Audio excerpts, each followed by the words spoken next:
इंद्र कुबेर इसकी पदवी, ब्रह्मा वरुण धर्मराय, विष्णुनाथ के पुर को जाकर बहुर अपूठाय। अर्थात कबीरदास जी कहते हैं कि काल ब्रह्मा की साधना करके साधक इंद्र का पद भी प्राप्त करता है। इंद्र स्वर्ग के राजा का पद है। इसको देवराज अर्थात देवताओं का राजा तथा सुरपति भी कहते हैं। यह सिंचाई विभाग अर्थात वर्षा मंत्रालय भी अपने अधीन रखता है।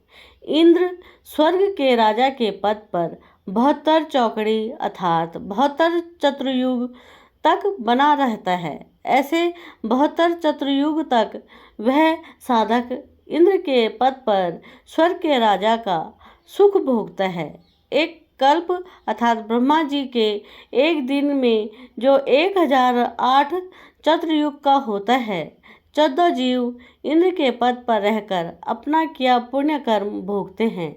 इंद्र के पद को भोगकर वे प्राणी गधे का जीवन प्राप्त करते हैं। कोटि जन्म तू राजा की नहा, मिटी न मन की आशा, भिक्षुक होकर दर दर हांड्या, मिला न निर्गुण रासा। अर्थात कबीरदास जी कहते हैं कि हे मानव, आप जी ने काल यानी कि ब्रह्मा की कठिन से कठिन साधना की, घर त्याग कर जंगल में निवास किया, फिर गांव व नगर में घर घर के द्वारा हंड्या यानी कि अर्थात घूमा, भिक्षा प्राप्ति के लिए जंगल में साधनार्थ साधक निकट के गांव या शहर में जाता है। एक घर से भिक्षा पूरी नहीं मिलती तो अन्य घरों से भोजन लेकर जंगल में चला जाता है। कभी कभी तो साधक एक दिन भिक्षा मांग कर लाते हैं, उसी से तो 2-3 दिन निर्वाह करते हैं। रोटियों को पतले कपड़े यानी कि रुमाल जैसे कपड़े को छालना कहते हैं। छालने में लपेटकर वृक्ष की टहनियों से बांध देते थे। वे रोटियां सूख जाती हैं, उनको पानी में भिगोकर नरम करके खाते थे।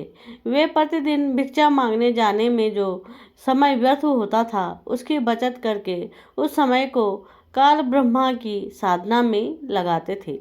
ध्यान से सुनिए।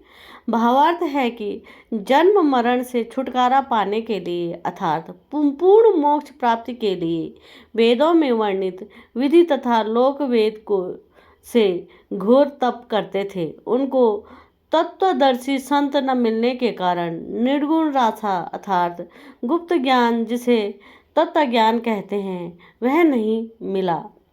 शंखों लहर मेहर के उपजे, कहर नहीं जहाँ कोई, दास गरीब अचल विनाशी, सुख का सागरी सोय।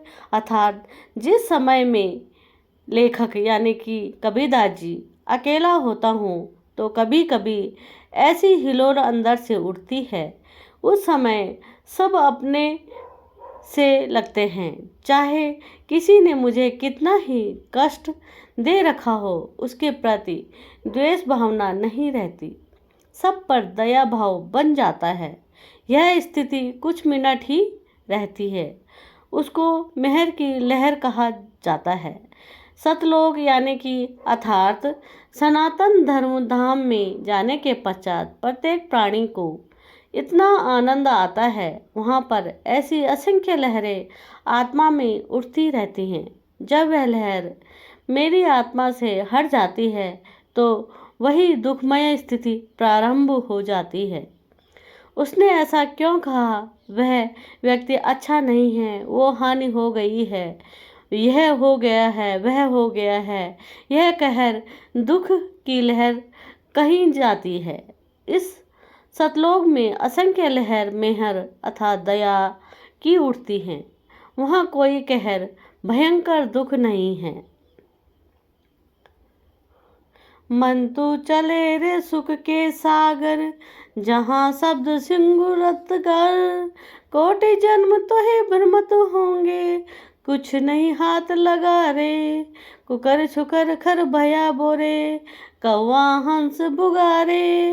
अर्थात कबीरदास जी कहते हैं कि परमेश्वर कबीर जी ने अपनी अच्छी आत्मा संत गरीबदास जी को सूक्ष्म वेद समझाया। उसके संत कबीरदास जी गांव छुड़ानी, जिला झज्जर, हरियाणा प्रांत ने आत्मा तथा मन को पात्र मानकर विश्व के मानव को काल ब्रह्मा के लोक का कष्ट तथा सतलोक को सुख बताकर उस पर परम